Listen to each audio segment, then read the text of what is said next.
Welcome to Camille's Data Cave, where you can bolster up your IT skills. And if you like the way I explain things here, make sure you subscribe and turn on notifications. So what we're going to do today, I'm going to show you how to quickly create a chart with two axes, because sometimes you have the data that is impossible to show only with one axis on the chart. So how do we do that? Well, let's take a look at the data.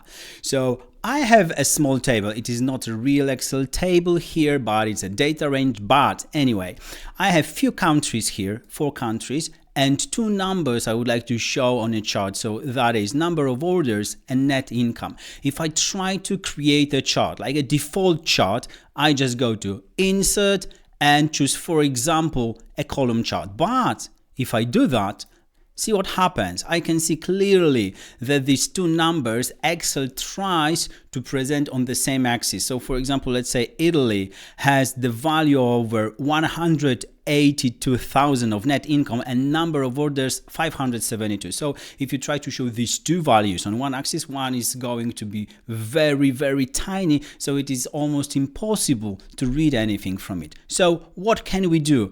Well, there is an easier way, because Excel is really an obliging tool and it's trying to help you. So what we can do, I just select any of the cells. I don't have to select the whole data range. So after selecting one cell, I just go to Insert and I use the chart that's called combo chart. So I insert combo chart. So this is a chart combined of a column chart and a line chart.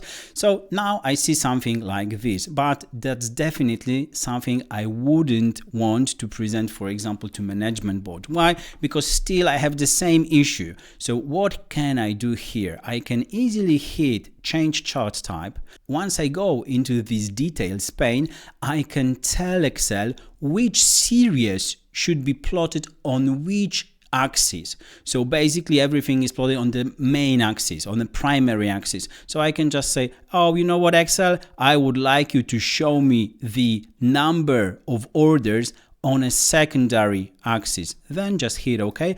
And I have 2 data series on one chart with 2 different axes, and I can easily read the data both from the first series and from the second data series on the chart. So as you can see, Excel is really a shrewd tool. Just make sure you know all the functionalities of it, so make sure you subscribe.